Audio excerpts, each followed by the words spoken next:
Good morning. Okay, I believe that the Lord is here, and I believe is the Lord is working our lives today. Amen. So medyo kabado gamay, pero I really thank the Lord for giving me another opportunity to share the word of the Lord.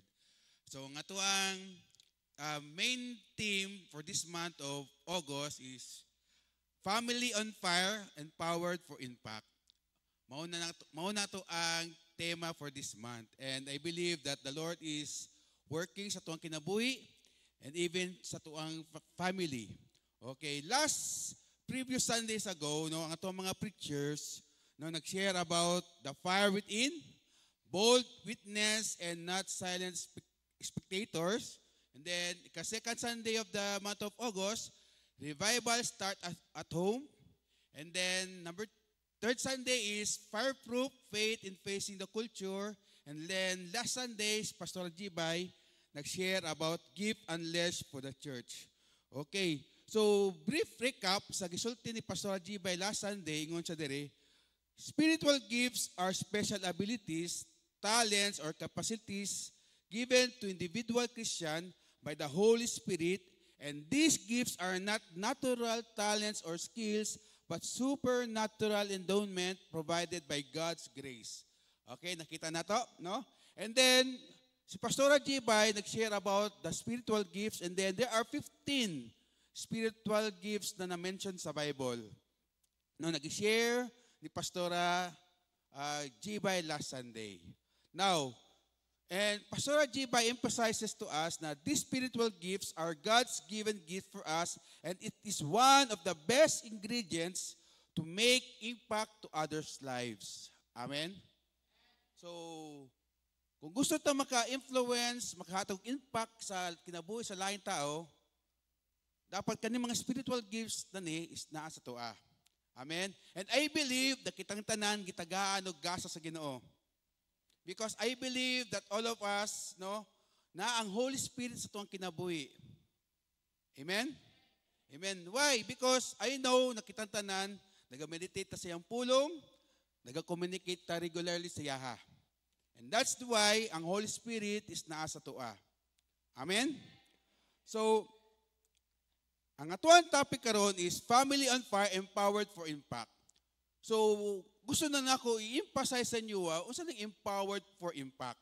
So, empowered for impact means receiving divine strength and spiritual gifts from God, often through the Holy Spirit, to live out faith, fulfill God's will, and bring out positive, godly changes in the world that align with His redemptive purpose. Jesus died to give us life. Amen?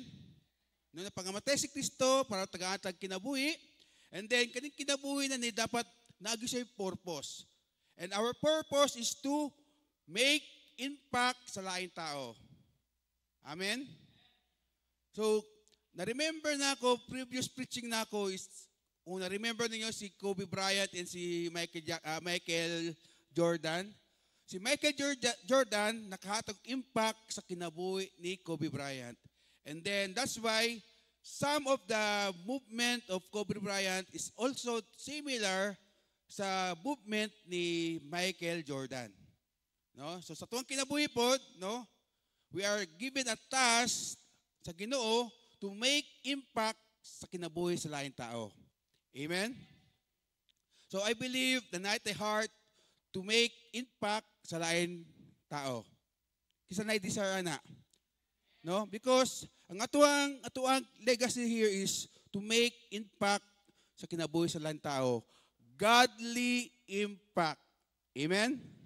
Amen. Praise the Lord. And then, this empowerment is not about human ability, but God working through believers to make a difference for His kingdom, transforming lives and spreading the gospel.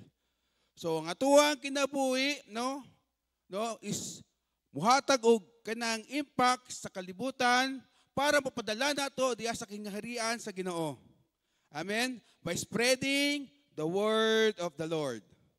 Amen? I really thank the Lord kay this church is active now sa pag-share sa pulong sa Ginoo, sa company, sa sa panimalay, sa church, and everywhere. No? And I really thank the Lord for that. Amen?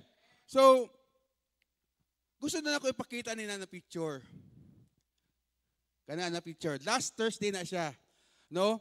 So, mo ni ato ang tawag na basketball evangelism. Kisa diri ang nag-aapil og basketball evangelism. Amen. Praise the Lord. Si Brother Godfrey, si Brother Lemuel, si Brother Jericho, si Brother Allen, no? So kaning mga tawhanan ni majority dira is invites. No? Makita lang nimo na tigulang diya kay si Kuya Lemuel lang. No? Si Kuya Lemuel. And the rest of that, no? And the rest of that invites. And praise the Lord kay natay mga leaders sa church nagigamit sa Ginoo, and these are their gifts. And then, here comes, no? Naka-evangelize sila og tao. Pinaagi sa ilang skills. No? And then, I believe, na kanilang mga tao is from guest, no? From guest, and then, kapag sila na-accommodate, naging friends nato sila, and then, after become friends sila, and then, may muna silang family of God. Amen? So, kaning nasa left side, mao nang mga grupo nako sa Asia Temp, no? 8 sila ka buok, and then 9 ni abot, 3 ka buok. So, ang the rest, grupo ni Godfrey, sa kumpanya ni Godfrey, sa kumpanya ni Brother Leonel, sa kumpanya ni Christian Reyes. So, we are making impact. No, we are making impact sa kinabuhi sa lain tao. Pinaagi sa kanina program, basketball league or basketball evangelism. No? Praise the Lord. So kita mga men sa church, no, apil tag basketball. No, let's show our kanang participation sa mga taong ginvite nato. Ma-feel nila na they are welcome, they are accommodate sila, no? Because I believe na majority ani is madala na to sa church. Madala na to sa kinghirian sa Ginoo. Amen? So, are you blessed na naatay basketball evangelism sa church? Amen, no? Amen. And I really thank the Lord for the kanang effort, no, and sacrifices sa kinabuhi sa atong mga leaders na si Kuya Tatang, si Kuya Enan, no? Even si Kuya Roel, part of the sports committee. No, I really thank the Lord for their lives because I believe through basketball, no, ma-shoot na to ang kinabuhi nila diya sa Ginoo. Amen. So now, ang ako ang topic karon is upper room to every room. No? From upper room to every room. What does it mean from upper room to every room? Sa ibig sabihin na nasa taas, sa second floor at sa mga every room, no? Nana kung i-translate na to sa Bisaya, pero what does it mean from upper room to every room? So ingon sa dire, the upper room to every room means to carry the transformative divine encounter that takes place in a physical upper room, a sacred space for prayer, communion with God, and receiving the Holy Spirit to every aspect and situation of our daily lives. Mauna siya ang meaning sa upper room, from upper room to every room. Amen? So, gikan sa tuwang personal na kinabuhi, padulong na sa gawa sa tuwang kinabuhi. Later on, masabta nato na siya. Okay? So, it symbolizes making your heart or a private space, the upper room where God's presence is experienced, enabling spiritual growth, perspective, and transformation in all rooms, whether in your office, home, or other parts of your life. So, it means, gikan sa tuwang kinabuhi, kapag na-strengthen na to ang spiritual life na to, ang atong spiritual discipline na to, kapag na-strengthen na siya, and then that's the time we get impact to other rooms. Sa kinabuhi, sa laing tao. Amen? Willing ba ka na maging instrumento ka sa Ginoo para makahatag impact sa kinabuhi sa laing tao? Amen. No, dili na tong ginatawag ni Pastor Gibay sa una itong last Sunday na 4 P's.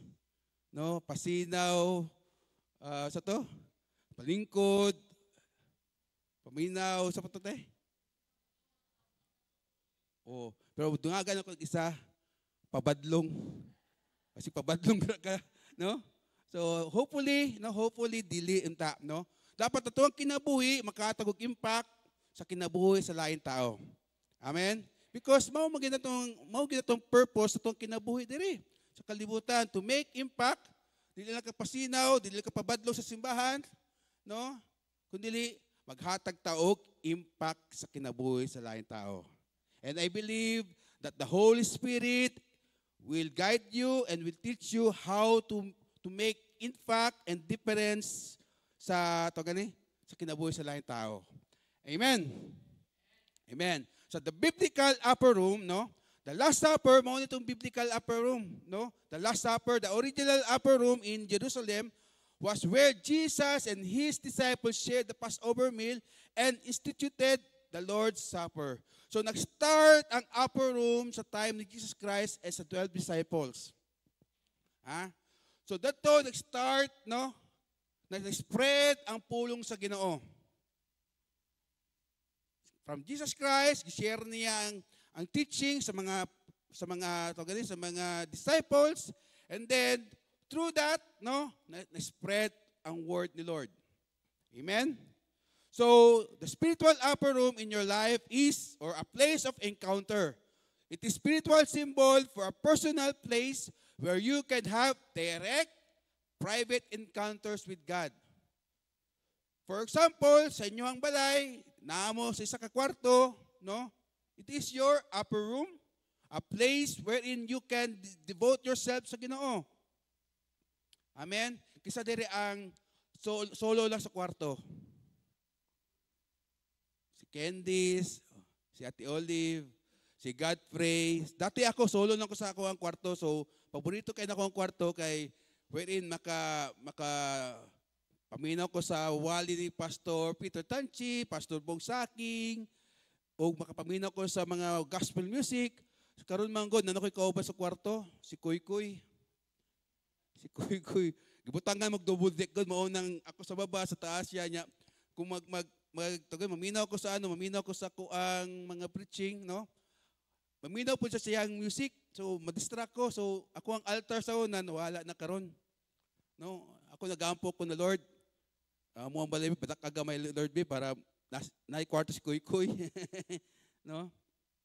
Pero dili sa ang point, no? Ang point is make our lives be our upper room. No?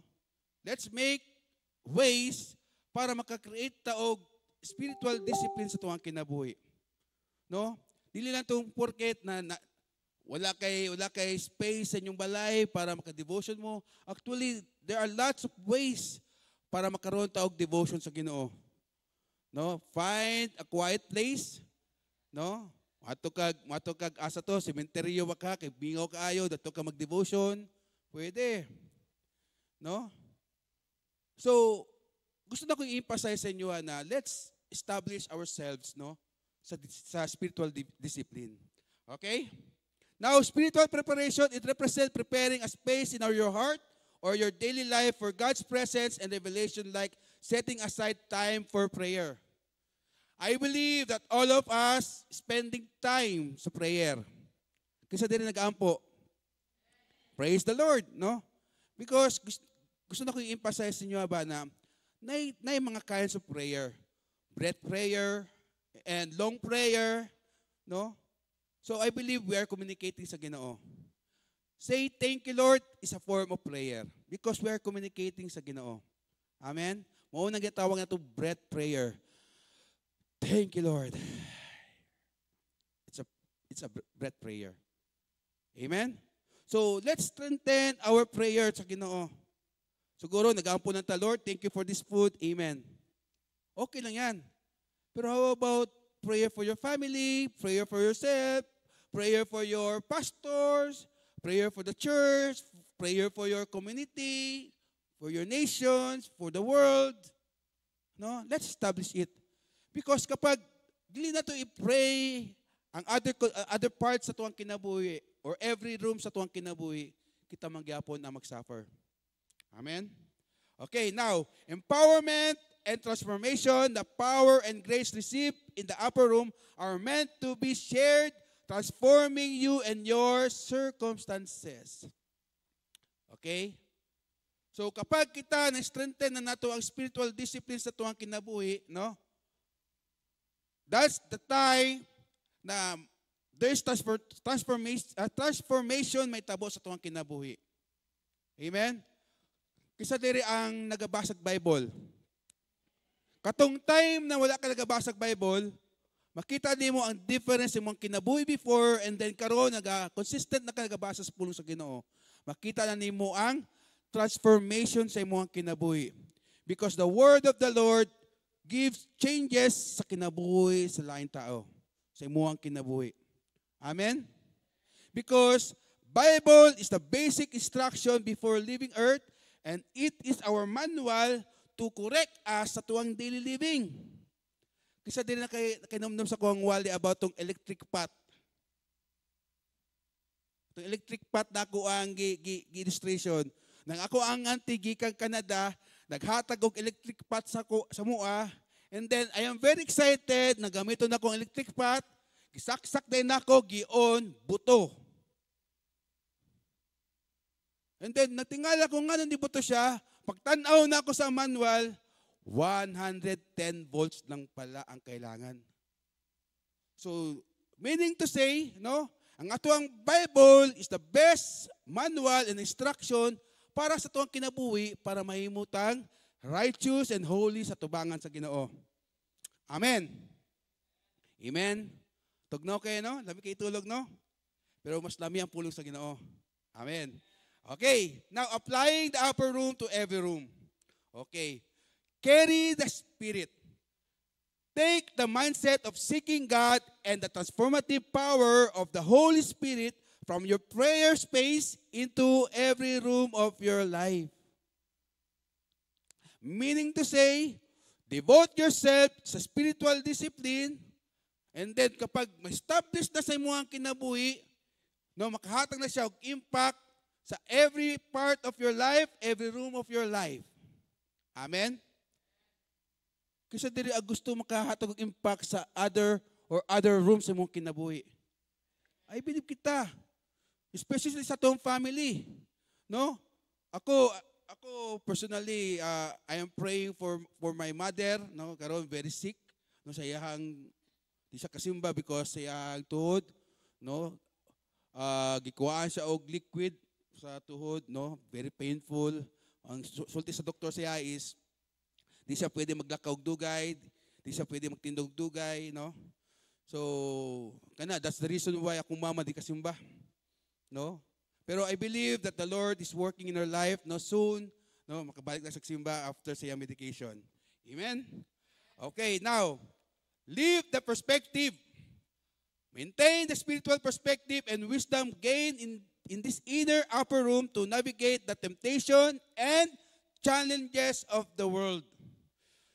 Again, kapag kita devoted ta sa tuwang spiritual discipline, no, natay perspective na dili na to mabuhat ang mga temptasyon din sa kalibutan because we are guided sa pulong sa Ginoo. Amen?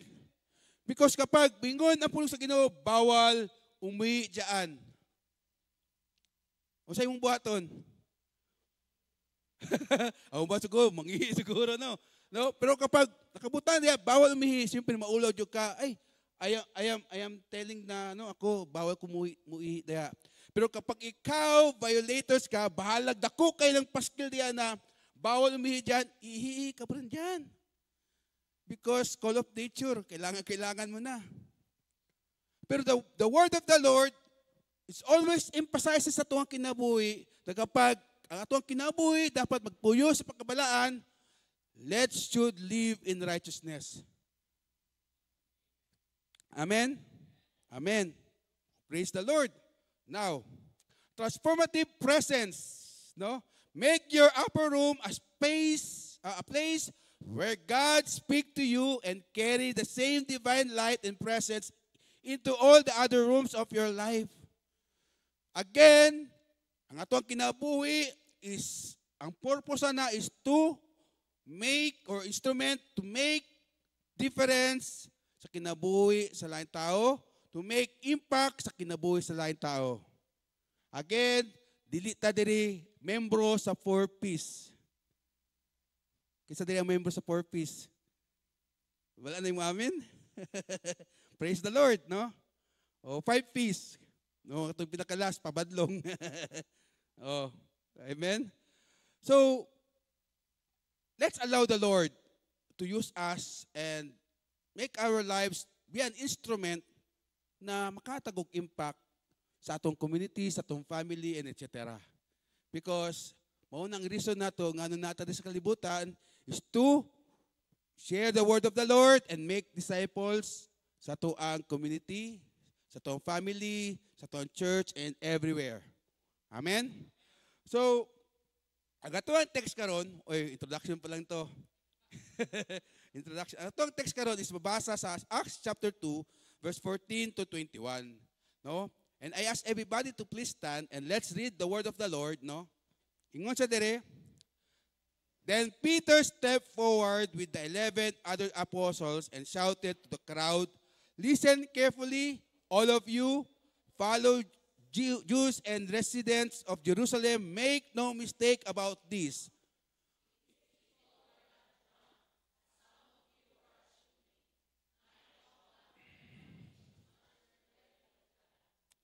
No, what you see was predicted long ago by the prophet Joel." Take note, verse 17 na. "In the last days, God says, I will pour out my spirit upon all people.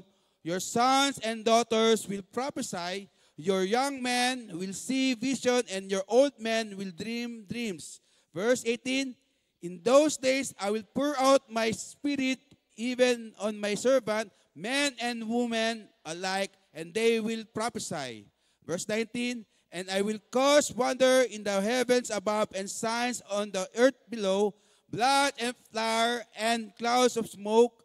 Verse 20, "The sun will become dark and the moon will turn blood red before the great and glorious day of the Lord arrives." And verse 21, "But everyone who calls on the name of the Lord will be saved."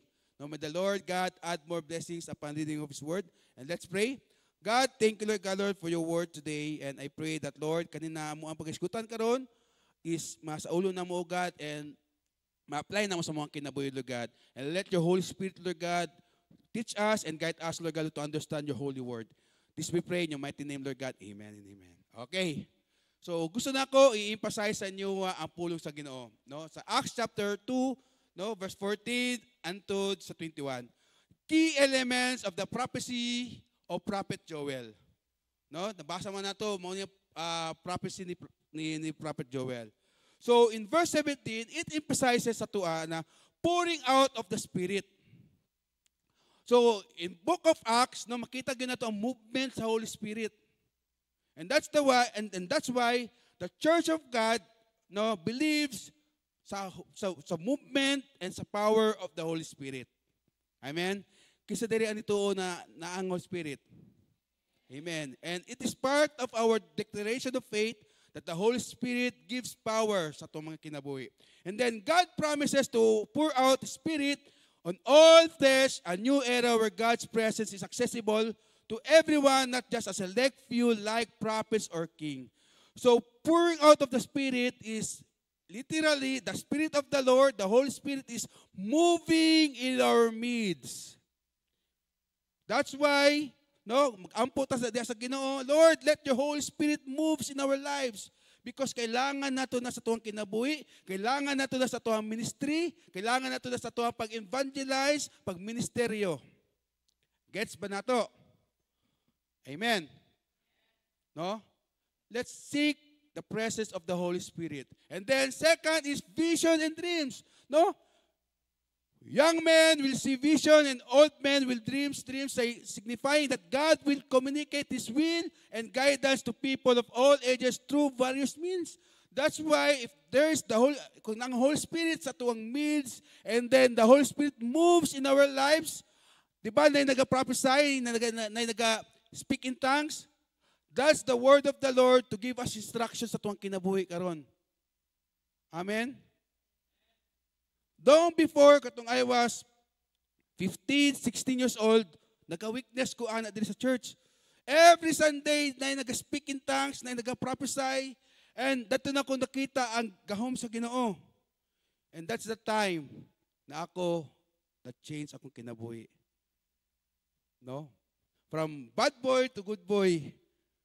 No? Bad boy siguro ko sa una. No, maldito kay ko sa una kay during camp, ang mga young people sa una matulog na sila. Ako ko ang best friend, nagabutang mi og 666 agtang nila, butang na mo cross, pagmata, katawan na mo sila. Inanak ko kamal dito sa una. No, wala pa to si Brother Limuel. No? Ano kay pasabot tek tiguo na kay ko diay. No? Inanak ko sa camp sa una, imbis na camp ako, si Lord ako ang experience. Mangita ko lingaw, mangita mig lingaw na among kauban sa yung people di sa Sasa, butangan na mo ka ng number 666.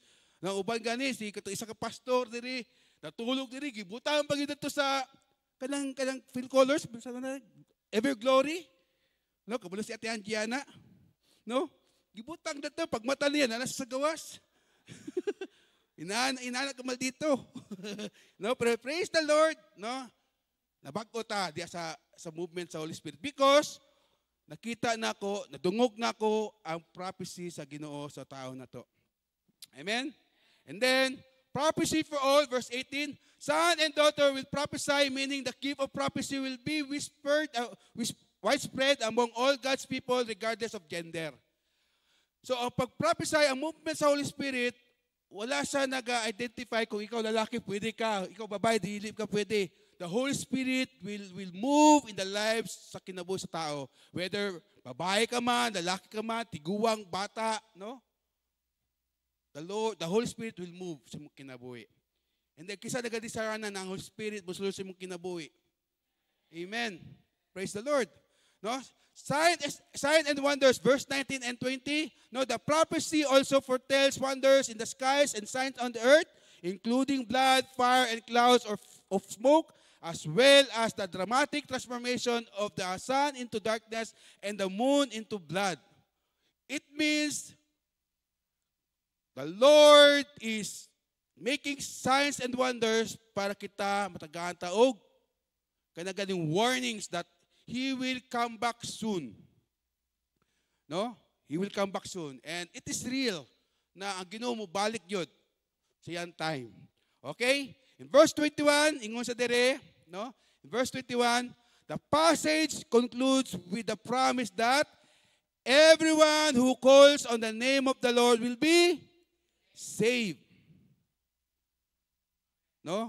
So na to pag-call sa name of the Lord, let's believe that Jesus Christ is the only begotten Son of the Father, and then let's receive His salvation. We acknowledge that we are sinners, no? And then we will receive the salvation na gihatag sa Ginoo sa tuwa. Amen? Okay, amen. Now, kanisa, gusto na ko siya i-emphasize sa inyo, no? The 5 A's to be an effective ministers. Because it will deal sa tuwang kinabuhi, no? Sa tuwang kinabuhi, na para kita maka-impact sa lain sa kinabuhi sa tao, dapat kita mismo maging effective na ministers. Amen? So, daliw lang ako niya para makuha din ninyo ang punto. No? Number 1, anointing. Kita dapat natin anointing. No? Because anointing is a visual representation of God's Spirit coming upon the individual, empowering them for service. The Lord, the Holy Spirit will anoint us. No, ang Holy Spirit, mufil sa itong kinabuhi para magkaroon tag anointing. And anointing is the power of God sa itong kinabuhi. Amen? So kapag nang-anointing sa itong kinabuhi, no, we can give impact sa kinabuhi sa lain tao. Okay? Now, we need to be an anointed ministers of worshipers of God by being intentional in our personal discipline. Kisa diri ang intentional sila personal discipline, like reading the Word of the Lord, practicing the Word of God in our lives, never stop praying and fasting. Kisa diri ang nagabuhat ana. Praise the Lord. Ang dami. No? Praise the Lord. So, kana ang mga basic needs dato para ang anointing sa Holy Spirit nasa tuwa. Number 2, no? Number 2, ability. Kisa diri ang ability. Abilidad. Ang abilidad is the power or capacity to do something, whether physical, mental, or spiritual, often understood as a gift from God. I believe that we are created by God with ability, with skills. Tama? Si Ate Olive, kitagano ka ng abilidad na makanta, ako pod. Tawa sila lahat. No? Ayun yung pagkanta ha, kaya sigurado gito, abilidad gito mong gawas. Amen? Praise the Lord. Kitang tanang kitagaan ta, si Brother JR, kitagano ng ability na mo play o pinakanindot na piano. So, kana ang abilidad, makahatag na siya og impact sa kinabuhi sa lain tao. Amen? Amen. So, number 3, daliw na to ha. Number 3, attitude. A good attitude can be uplifting and encouraging to others, creating a positive atmosphere within the ministry. Dapat natay tawag na good attitude. No? So, let's fill our lives with the fruit of the Holy Spirit and let humility rule in our hearts. Always remember, God gave us talents to glorify His name and not ours. Nato'y kanta ba na, I exalt me. Dapat dili na inana. Dapat i-exalt na to ang pangalan sa Ginoo. Because the ability na naata karon is gikan na siya. So walay atuan na siya. Okay, number 1, anointing. Number 2, attitude. Ability. Number 3 is attitude. And then number 4 is availability. No, availability. Timani availability. No, availability is being willing to set aside personal plans and priorities to serve God and others, putting their needs first. Sa ministry na to, no, kailangan maging available ta. Set aside ang mga butang na dili priority. No? Kunyari, mulag lang ka sa mall and then nakay Bible study. Set aside sa na. Apil sa tag Bible study. Pag minister sa ta. No, maunang sa life group, no, sa life group, especially sa mga life group, no, I really blessed silang kinabuhi. Rain or shine, LG gyapon me. Na-remember na ako tong time na perting gusugas, August 21, na-remember na ako, August 19, August 19, Tuesday. Gusog kayong ulan sa Davao City. Nagbaha na ang syudad sa Davao. Pero I really thank the Lord because si Brother B-Boy, Kuya Miyot, no, sila Brother Allen, si Brother Anton, Frederick, is present sa muang LG. No? Kasi ma-bless, ana. Ako, na-bless ko. Ulaw kayo na. Ako ang mga membro. Rain or shine, naadad to. Pero ako, dili kong kato kay ulan. No? So, as a ministers, no, let's make ourselves available. Kasi ang ministers or leaders sa church is sama sa government officials. 24/7 ang serbisyo. Amen? Kahit lamin na kayo tulog, basta na yung mag-text sa mga pastor, pwede ko pa-pray sa mga. Pray lang yun ka. Pray yun ka. Because ang atuang kinabuhi is like a public servant. Ministers are like public servant. Na ready to go. Kahit 11 o'clock pa sa gabi, ready to go. Amen? And then, number 5. No? Number 5 is accountability. Let's be accountable sa tuang mga sheep, no? Sa tuang mga decisions in life, sa tuang mga actions in life. Dapat maging accountable tana. Amen? Dapat makita sa tuang kinabuhi na we are God's model sa kinabuhi sa lain tao. Okay? Now, let's remember na kaning 5 kabuk is dapat intact ni silang tanan. These 5 A's must be intact and seen in our lives. Why? Because kapag ang attitude nato, which is ang nasa tunga, attitude nato is wala, everything will fall. Failure ta. Kapag ang attitude ang anointing is wala, pildi gyapon ta. Kapag dili ta available sa itong ministry, pildi gyapon ta. Kapag wala tayo ability, pildi gyapon ta kahit na kay anointing, kahit na kay attitude. Pero kung wala kay ability, failure gyapon ka. Amen? Now, para makahatag ng impact sa kinabuhi sa tao, no? In verse 42-47, it emphasizes na ako sa inyo na ang Acts chapter 2 verse 42-47, magbasa nato dira na sa time nila, no, nakahatag og impact sa kinabuhi sa laing tao. In verse 42, all the believers devoted themselves to the apostle teaching and to fellowship and to share in meals, including the Lord's Supper and to prayer. So sa ilang gibuhat, sa Acts chapter 2, verse 40-21, nai-impact karon sa Acts chapter 2, verse 42-47. And then verse 43, ingon siya dire, a deep sense of awe came over them all, and the apostle performed many miraculous signs and wonders. No? And then 44, and all the believers met together in one place and shared everything they had. Verse 45, they sold their property and possessions and shared the money with those in need.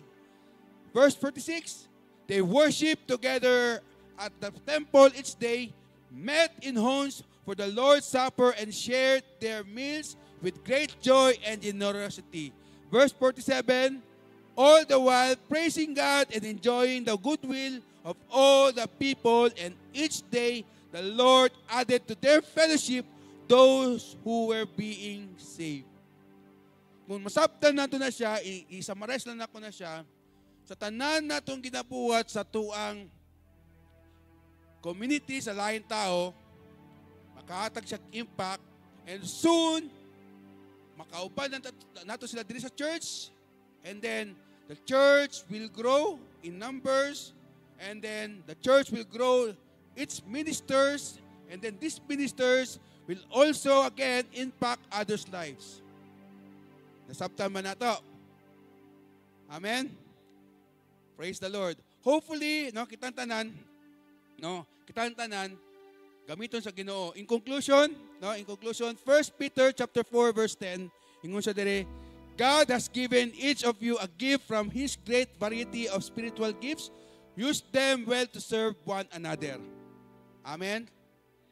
Kitang tanan, natay gifts, and I believe na kitang tanan, natay heart to use that gifts to impact other lives. Amen? Amen. And then, sa Colossians chapter 3, verse 23-24, it says, work willingly at whatever you do as though you were working for the Lord rather than people. Amen? Praise the Lord. Gising pa ba tayo? May natutunan ba tayo? No? Let's start sa tuwang kinabuhi so that we can impact others' lives. Then, reflection questions, no? Why is empowered for impact so important? No? 5 defining questions. Paborito gud ako ni siya ba? Kapag wala na ko'y maisip na reflection question, diretso dahil ko inanip 5 defining questions. No? Number 2, if empowered for impact so important, why is it so neglected? Number 3, what is empowered for impact all about? Number 4, what makes empowered for impact so difficult? And then lastly, how can empowered for impact be best accomplished? Amen? So I ask everybody to please stand and let's pray. God, we thank you, Lord Jesus, for your wonderful message today. Lord, use us, Lord God, Lord, to make difference sa kinabuhi sa lain tao, to make impact sa kinabuhi sa lain tao, Lord God. Lord, our hearts, Lord God, the Church of God, Lord God, dream, Lord God, and pray, Lord God, Lord, to become born-again Pilipinas ang among nasod, Lord God. And Lord, please help us, Lord God, na maging part ni sa kana na vision, Lord God. We thank you, Lord God. This we pray in your mighty name, Lord God. Amen and amen.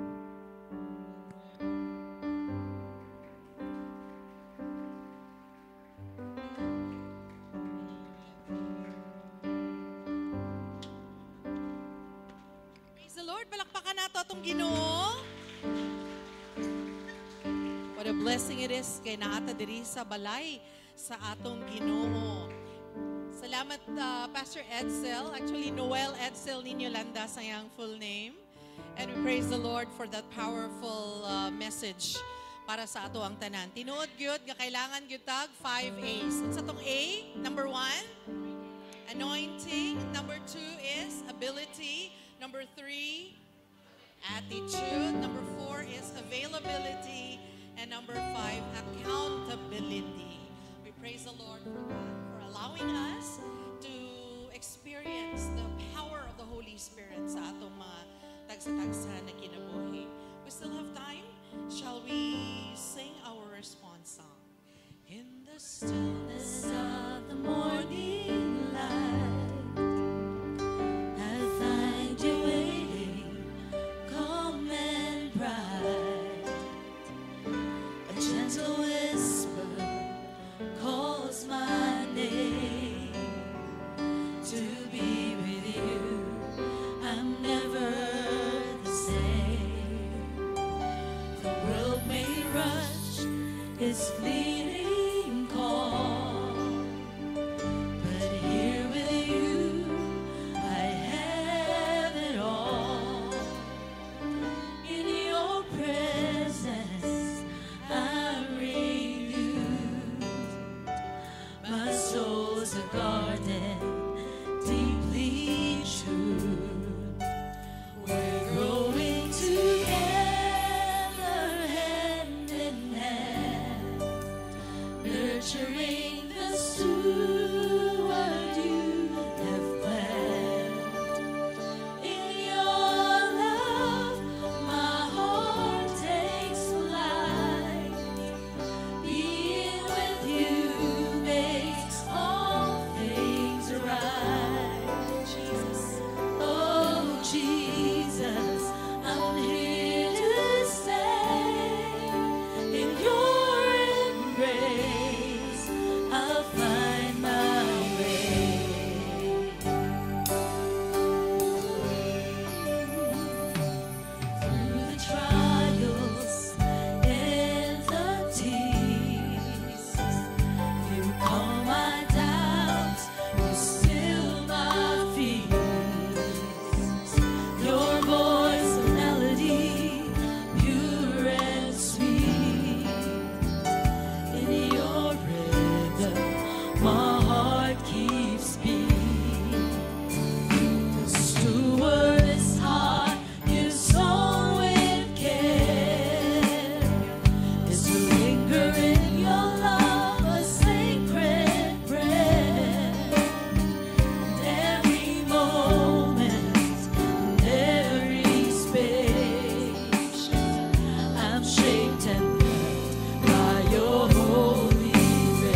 substance, we will honor the Lord with our giving. Sa ospital, because my mama is in the hospital, salamat din sa inyong mga pag-ampo. Better na ang kondisyon ni Mama Ellen. So in the hospital, my brother Bong and Laval Hope nag-istoryahan me about giving. And sa unang panahon, ang Old Testament giving is really based on the law. It's law-driven giving. Pero kailangan naman sa New Testament, it is already grace-driven, which means voluntary, generous, and joyful. So kung atong mabasa sa 2 Corinthians 9:7, isulti dito, each one must give as he has decided in his heart to give, not reluctantly or under compulsion, for God loves a cheerful giver. So aside from giving cheerfully, we should also give voluntarily. We would like to thank you so much kay daghan gyud ang mahimong kabaguhan sa atong simbahan in terms of physical structure kay tungod sa inyong generosity. Ug palakpakan nato atong Ginoo sa iyahang pagkamaayo sa atong simbahan. And of course, napagatuhuta na there is power in spoken words. We are going to recite our declaration beginning now. This is a new season, a new opportunity to give generously and cheerfully, trusting in the Lord's promises. And with faith-filled heart, I declare, in the name of Jesus Christ, financial blessings, favor, and breakthrough are upon me and upon the members of this church. This is a year of abundance, provision, and increase. I will remain faithful in supporting the work of God and committed to doing His will. I give cheerfully, knowing that God will supply all my needs. I declare breakthrough in all of our businesses, breakthrough in our jobs, breakthrough in our families. The sources of my income are protected and the work of my hands is blessed. And as I sow into His kingdom, I will reap a bountiful harvest by the power of Jesus Christ. Tanan mo tuo mo ingon og amen. Amen. Hallelujah. Mag-angkot ta ninyong tanan. Daghan kayong salamat Ginoong Dios sa privilege to give. Not only because, Lord God, it's our obligation as your children, oh Lord, because you own the cattle in the 1,000 hills, we need to give it to you. No, Lord. We give because we love you. We love you so much more than our money. And Lord, these provision nga gikan sa imuha Ginoong Dios, out of our thanksgiving also to you, we give. Oh Lord, cheerfully and with a heart full of thanksgiving, oh God, amo ning imbalik sa imuha. Gamay lang yun ni Lord Ginoo na portion kumpara sa daghan kaayo nga imuhang gihatag ka namo sa free na oxygen, free na air na maka-breathe me, good health, oh God, namo that we're able to come and worship you here in this place. Sa maayo namo na kalagayan Ginoong Dios, sa status, oh God, namo, even, oh God, sa panalangin sa among trabaho, panalangin Ginoo sa among negosyo, panalangin Ginoo diri sa among simbahan, such a wonderful relationship that we have. All glory and honor belong to you, oh Lord. And will you please bless these offerings and multiply them, oh God, for your word. And may our spoken words of faith release your power to transform lives as we give with joy, trusting in your abundant provision. In Jesus' name, we all say amen and amen. And as we give our tithes and offerings, you place it inside our offering basket. Yan nasa tungtunga, sa atong mga kiliran, o naadiri sa atong bangan mo, sing that song, walang hanggang magpupuri sa'yo. Walang hanggang magpupuri sa'yo. Sing it with all of our heart. Walang hanggang ika'y awitan ko. Itataas ko ang dakilang ngalan mo.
present you faultless before the presence of His glory with exceeding joy.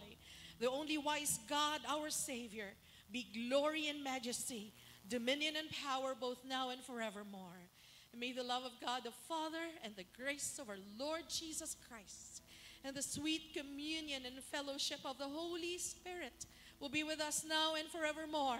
And the people of the Lord will shout, Amen.